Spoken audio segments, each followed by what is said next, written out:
À vous la parole, Saad Hassan. Merci, monsieur le doyen. Monsieur le doyen, chers collègues, cet exposé parle de gamma-pathie monoclonale, rôle du laboratoire. Pour commencer, je vais commencer par définir c'est quoi, c'est quoi le terme gamma-pathie. Gamma-pathie, ça veut dire qu'il y a des immunoglobulines qui vont migrer au niveau de la zone gamma. Ça, ce que vous voyez ici, c'est en général l'électrophorèse des protéines sériques. Donc, ils vont migrer au niveau de la zone gamma, mais au niveau de la zone gamma, on ne va pas migrer que les gamma-globulines ou les immunoglobulines. Donc, c'est pas Excusez-moi, cette immunoglobulines. est-ce que vous pouvez partager votre écran avec nous? Ah, Est-ce que d'accord. vous pouvez partager votre écran? Je vais voir avec. D'accord. Oui, oui, Donc, il faut voir les diapositives. c'est Très bon, c'est bien. partagé. Plein écran, plein écran. C'est partagé. OK, OK. Donc, je dois recommencer. Donc, monsieur le doyen, chers collègues, bon, cet exposé parle des gamma-pathies monoclonales. On va commencer par définir le terme. C'est quoi gamma-pathie? Donc, ça, ce que vous voyez, c'est l'électrophorèse des protéines sériques. Ici, c'est là où migrent les immunoglobulines. Et normalement, les immunoglobulines monoclonales vont migrer dans cette partie de l'électrophorèse. Mais au niveau de la zone gamma, migre aussi la CRP. Donc, on ne peut pas parler de gamma-pathie, mais seulement donc euh, ce terme n'est pas à sa place. Donc, on doit dire protéines monoclonales seulement. Alors, je passe définir monoclonal, ça veut dire quoi? Donc, en général, quand on a des lymphocytes P normales qui vont produire des immunoglobulines, mais dans le cas d'une gammapathie monoclonale, on a des cellules anormales, c'est des plasmocytes qui vont se diviser et donner des immunoglobulines qui est anormale. C'est en général un seul clone. Un seul clone, donc une seule cellule qui s'est divisée d'une manière anarchique et donne une paraprotéine. C'est ça monoclonale, une gammapathie monoclonale. C'est ça le terme gammapathie monoclonale. Donc, les gammapathies monoclonales, en général, ne concernent pas que les lymphocytes B matures ou ce qu'on appelle les plasmons. Ils concernent aussi quelques lymphocytes immatures comme des lymphoplasmons ou la cellule B activée, où ils vont donner aussi des gammapathies monoclonales dans certaines pathologies. Donc, on va trouver des gammapathies monoclonales comme la LLC, la leucémie lymphoïde chronique, la macroglobulinémie de Waldenström, mais bien entendu, le myélome multiple. Donc, je vais dire, on peut classer les gammapathies sécrétées par les lymphocytes B matures qu'on appelle les plasmocytes, comme les MGUS, les myélomes indolents, le myélome, les amyloses, et puis les gammopathies ou les protéines monoclonales sécrétées par les lymphocytes B matures, comme les lymphoplasmos, donc comme c'est le cas de la maladie de Waldenström. Aujourd'hui, je vais parler que de ces quatre, donc les MGUS, le myélome indolent et le myélome. On ne va pas parler de l'amylose, le POMS syndrome et des autres pathologies. Donc, en général, je vais mettre accent, de parler un petit peu de l'épidémiologie des gammapathies monoclonales. Je vais prendre cette étude qui est notre étude au niveau de l'hôpital militaire de Rabat. On voit en général que nous, on diagnostique tardivement le myélome multiple. Vous voyez, c'est nous et les Tunisiens, on a beaucoup de myélome multiples dans nos cohortes. Si on compare la cohorte du Mayo Clinic, on trouve qu'ils ont les MGUS à 61%. Donc, l'IMGUS, c'est gamma-pathie monoclonale de signification indéterminée. Ça veut dire c'est en général c'est une gamma-pathie qui n'a pas de signification, ou il va devenir déterminé, soit il va donner une hémopathie comme le myélome ou autre, soit il va donner une gamma-pathie de signification clinique comme ce qu'on va voir de signification rénale. Mais ce qui est frappant, c'est que nous, dans notre cohorte, on diagnostique tardivement un patient. Ce n'est pas dans le stade asymptomatique, ça veut dire dans le stade MGUS, mais tardivement dans le stade myélome. Vous voyez, la Mayo Clinic, ils ont les stades asymptomatiques à 61%. Nous, on est à 52%. Vous voyez, parler un petit peu de l'épidémiologie du myélome, juste ce que je veux dire, que le myélome, il touche plus les noirs que les blancs, et il touche plus les noirs, et il touche plus les hommes que les femmes. Et en général, le myélome ou l'incidence du myélome augmente avec l'âge. Voilà ce que je veux dire. Donc, je vais parler rapidement de la classification et de parler de la classification du International Myeloma Group. Donc, dans cette classification, on parle des MGUS, ou MGAS, gamma-pathie monoclonale de signification indéterminée non IgM. Ici, ce qui est important, c'est qu'on a une protéine monoclonale qui est inférieure à 30 grammes par litre et une plasmocytose qui est inférieure à 10%. Mais ce qui est important, c'est qu'il est asymptomatique. On n'a pas de dommage d'organes en lien avec la dyscrasie plasmocytaire. On n'a pas de critère Crabbe, pas d'amylose. Donc, on a critère Crabbe, ça veut dire quoi? C'est-à-dire qu'on n'a pas d'hypercalcémie, pas d'insuffisance rénale, pas d'anémie et pas de lésions osseuses et pas d'amylose. Voilà. Et puis, on a les MGUS EGM. Là, c'est une protéine monoclonale inférieure à 30 grammes par litre, mais là, ce sont des lymphoplasmos médulaires. Ce ne sont plus des plasmocytes médulaires inférieurs à 10%, mais c'est des lymphoplasmos, j'ai dit, c'est l'étape bien avant les plasmocytes, l'étape plasmocyte. Et ici aussi, il n'y a pas de dommage d'organes en lien avec la dyscrasie lymphoplasmocytaire, donc il n'y a pas d'anémie, pas d'hyperviscosité et lymphoadénopathie. Le risque de progression ici, il est de 1 à 5% par an. Et puis, on a les MGUS à chaîne légère.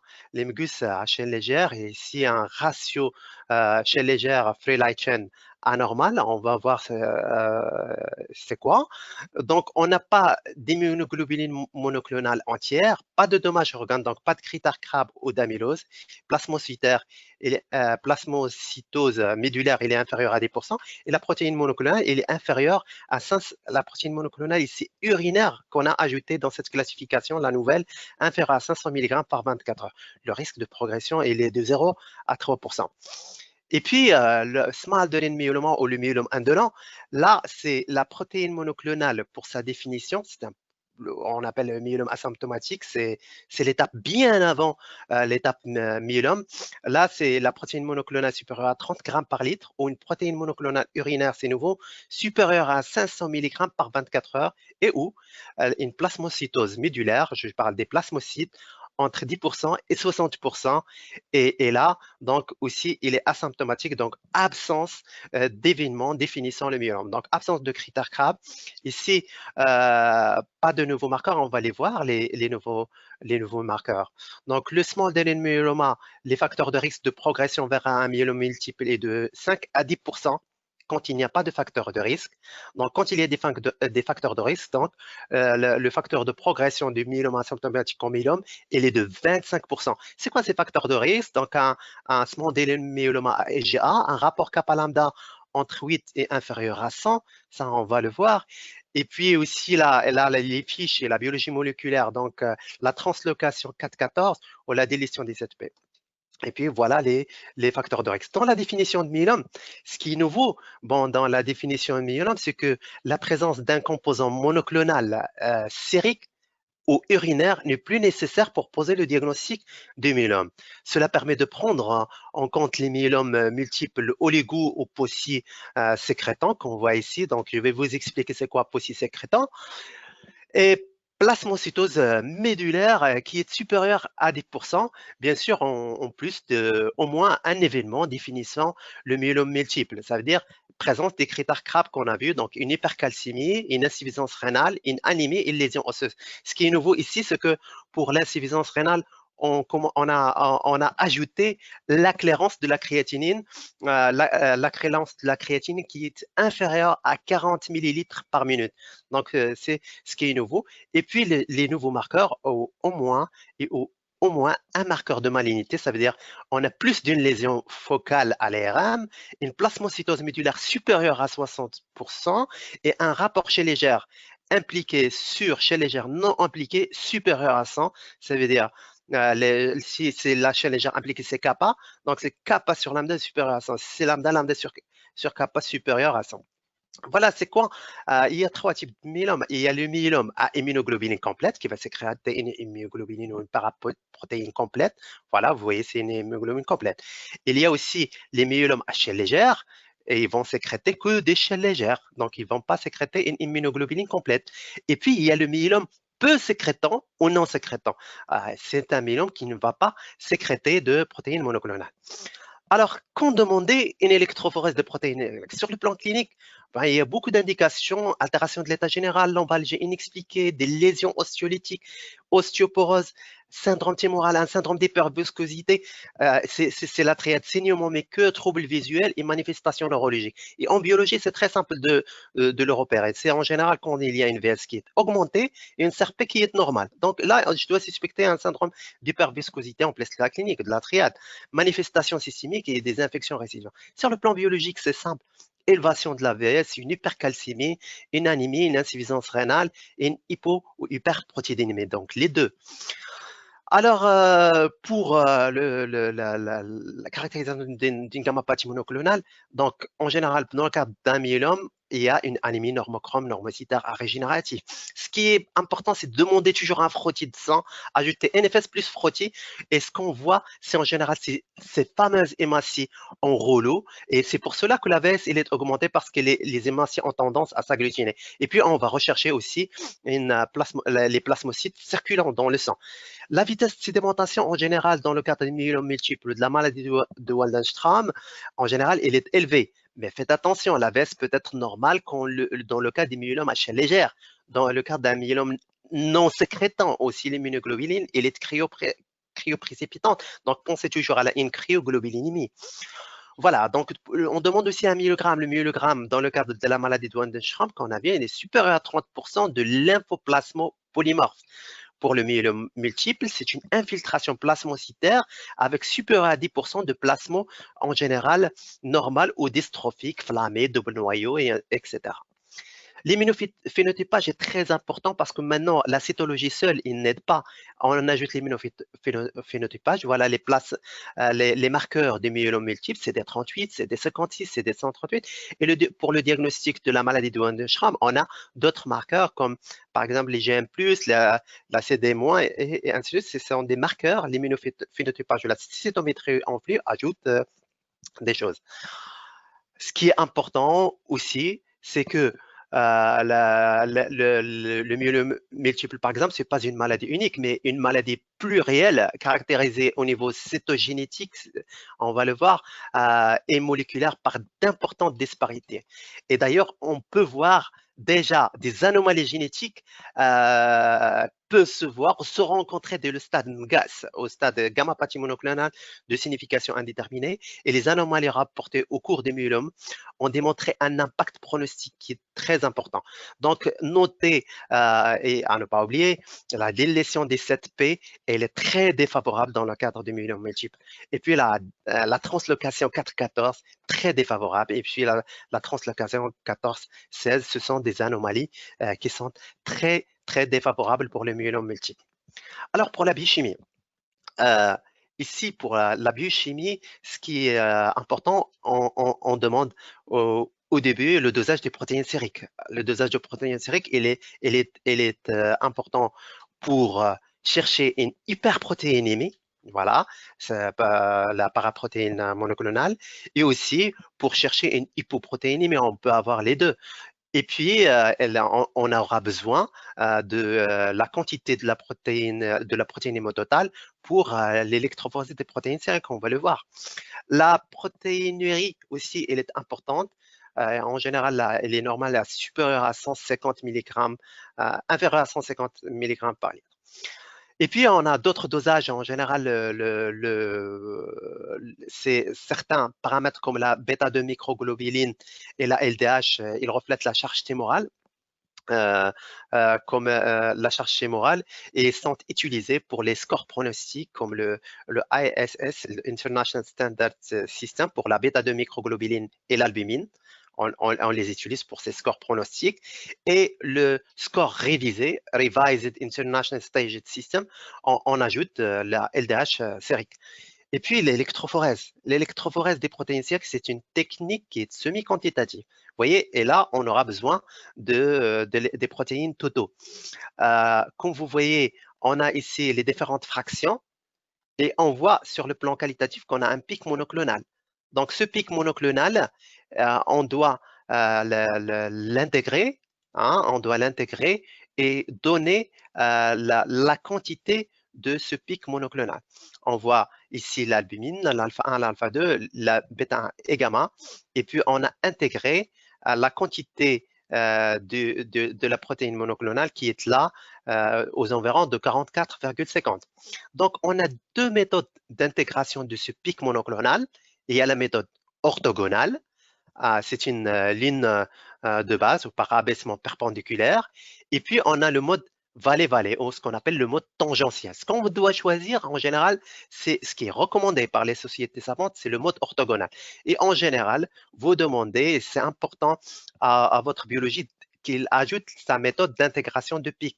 Parce que c'est très important, il va vous donner par ces techniques, il va vous donner la quantité de la protéine monoclonale qui est nécessaire pour le suivi des traitements.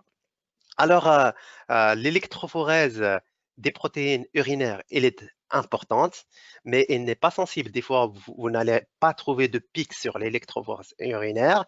Il faut demander quoi? Il faut demander l'immunofixation parce qu'elle est plus spécifique et parce qu'elle est la technique de référence pour l'identification des composants monoclonales. Donc, il permet d'isotyper les chaînes lourdes et les isotypes des chaînes légères. Simple, rapide. On a l'immunofixation sérique, se passe sur un tube sec, sur le sérum. Comme vous voyez ici, on a les chaînes lourdes et là, les chaînes légères. Si on veut typer, c'est des GGG kappa et GG kappa. Le deuxième, c'est la même chose et GG kappa. Donc, on peut typer. Donc, on peut connaître le type d'immunoglobuline monoclonale, donc son isotype. Là, c'est l'immunofixation urinaire, ce qu'on appelle en général Bence-Jones. Vous voyez ici, on a les chaînes lourdes sur le Bence-Jones et on a les kappa total, kappa libre, lambda total et lambda libre, c'est-à-dire lambda lié. Et là, vous voyez qu'on a dans les urines, on peut voir qu'on a une chaîne lourde et une chaîne légère. Donc, on a une immunoglobuline complète et une chaîne légère de type kappa. Dans l'autre immunofixation, on n'a que des chaînes légères de type lambda. Donc, l'immunofixation, elle est très importante. Le dosage pondéral aussi, elle est très important. Il donne une idée pour est-ce qu'il y a une hypogammaglobulinémie. Vous connaissez le risque infectieux, bien sûr. Et pour les biologistes, c'est en général pour adapter les conditions techniques d'exploration. Voilà, donc le dosage des chaînes légères, qu'on appelle les free light chain. Donc, c'est quoi free light chain? On a les total light chain, c'est quand on va doser toutes les chaînes légères qui sont liées aux immunoglobulines, IgG, E, D, A et M, et plus les libres, les free light chain. Quand on dose les free light chain, on dose seulement les chaînes légères libres. Voilà, c'est ça les free light chain. En général, comment on va les doser? On va chercher les épitopes qui se trouvent par des anticorps polyclonaux. On va chercher les épitopes qui se trouvent cachés quand les chaînes légères sont liées aux chaînes lourdes pour former des immunoglobulines. Quand ils sont libres, on peut les voir et les immunoglobulines polyclonaux peuvent se fixer sur ces épitopes et doser les free light chain. Ce qu'on connaît, c'est qu'en général, les chaînes légères représentent environ les kappa, on a plus de kappa que de lambda, et que les lambda, on a deux chaînes lambda en général circulantes qui circulent, qui sont liées. Alors, le rapport, le ratio, c'est qu'on vient de voir. Le rapport kappa sur lambda, il doit être en 0,26 et 1,65. Chez l'insuffisance rénale, c'est entre 0,37 et 3,1. Voilà.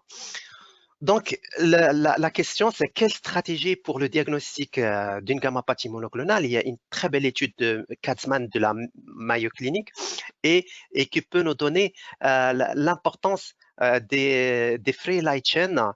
Vous voyez, quand on ajoute ici, donc, on a les 100%, on utilise pour le diagnostic du myélome multiple, de la myélome indolent de Mugus, des plasmocytomes, on utilise les 5 techniques, électrophorèse, immunofixation urinaire, sérique, immunofixation urinaire, plus les free light chain. Ici, on utilise l'électrophorèse, immunofixation sérique, plus l'immunofixation urinaire. Ici, électrophorèse, immunofixation sérique, plus free light chain. Vous voyez que en général, les free light chain ici, quand on ajoute les free light chain, c'est mieux que quand vous utilisez l'électrophorèse plus immunofixation plus les urines. Et en général, on sait que on utilise pour le dosage dans les immunofixations urinaires les urines de 24 heures et on sait que pour la partie préanalytique, en général, il nous ramène les urines de 16 heures et il y a des problèmes dans la collecte. Donc, les frais light chain, en général, ils donnent un ajout. Mais il a été critiqué, lui aussi, dans un autre article qui critique les résultats de Katzmann. Ils disent que, en général, les frais light chain n'ont pas donné un apport important, sauf pour les amyloses, hein, les amyloses primaires. Et comme vous voyez ici, en général, ils dépassent l'immunofixation. Et vous voyez que, en général, l'immunofixation elle dépasse largement les frais light chain dans le diagnostic des gammopathies monoclonales de signification indéterminée. Donc, il a été critiqué. Autre méthode pour le dosage et rapidement pour le dosage de la protéine monoclonale, et ça c'est en perspective, on ne les utilise pas encore, c'est la spectrométrie de masse. Son rôle, c'est la recherche, le typage et le dosage pondéral des immunoglobulines. Comme vous voyez, on a une nouvelle technique, c'est la Nanobody Enrichment Caplet Maldiethoff mass spectrométrie. Et là, c'est en général cette technique Maldiethoff, il va isotyper, comme vous voyez ici, dans les isotypes, qui est de type EGG, kappa, facile, rapide. Mais le problème, c'est qu'il y a une étape de préparation qui demande beaucoup plus de temps et il n'est pas encore standardisé, mais c'est en général l'avenir. L'autre technique, c'est liquid chromatographie électrospray ionisation, c'est la même chose. Le problème, c'est en général une technique qui est très sensible pour le dosage de la protéine monoclonale. Il permet de typer la protéine monoclonale, mais le problème, c'est la préparation. On aura une étape de purification des immunoglobulines avant le dosage et une étape par chromatographie et puis l'étape de dosage. Donc, pour les gammopathies monoclonales, en général, on a le rôle des laboratoires, c'est un rôle très important dans le dépistage, dans le diagnostic et dans le suivi et pronostic. Ce qui est très important, c'est d'avoir un dialogue clinicien-biologiste qui est indispensable et toujours les renseignements cliniques pouvant inciter le biologiste à poursuivre les investigations. Par exemple, quand vous demandez une électrophorèse des protéines sériques, quand on va trouver un pic monoclonal, on peut ne pas repiquer le patient, on peut ajouter les immunofixations sériques et et vous demander de faire les mêmes tests sur le même prélèvement et on ne va pas les refaire. Merci, chers collègues. Merci, monsieur le doyen.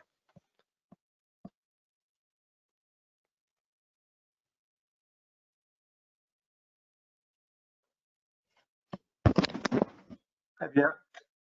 Très bien, merci Sal Matawi pour cette présentation du laboratoire dans les gammopathies monoclonales. Merci d'avoir respecté le temps. Vous avez fait, je pense, 22 minutes. Alors, je passe la parole au professeur Badawi Mohamed, professeur de médecine interne à la faculté de médecine pharmacie d'Agadir, qui va nous parler justement en tant que médecin interniste, clinicien, des gammopathies monoclonales en médecine. Alors, je demande à l'assistance de poser des questions soit pour le professeur Matawi et le professeur Badawi, et comme ça, on peut justement les récupérer, et puis on fera une séance de discussion juste après la conférence du professeur Badawi. Merci, monsieur le doyen et cher maître, de m'avoir invité à ce webinaire. C'est un sujet très important, traitant les gammopathies monoclonales. Je tiens aussi à remercier le professeur Matawi d'avoir bien voulu organiser ce webinaire. Je suis interniste de formation. Je suis amené depuis plus d'une dizaine d'années maintenant à prendre en charge les hémopathies et je suis aussi membre du mini-projet de gammapathie monoclonale et pesticides qui est organisé par la faculté de médecine et de pharmacie d'Agadir. Donc, l'intitulé de ma présentation est les gammapathies monoclonales.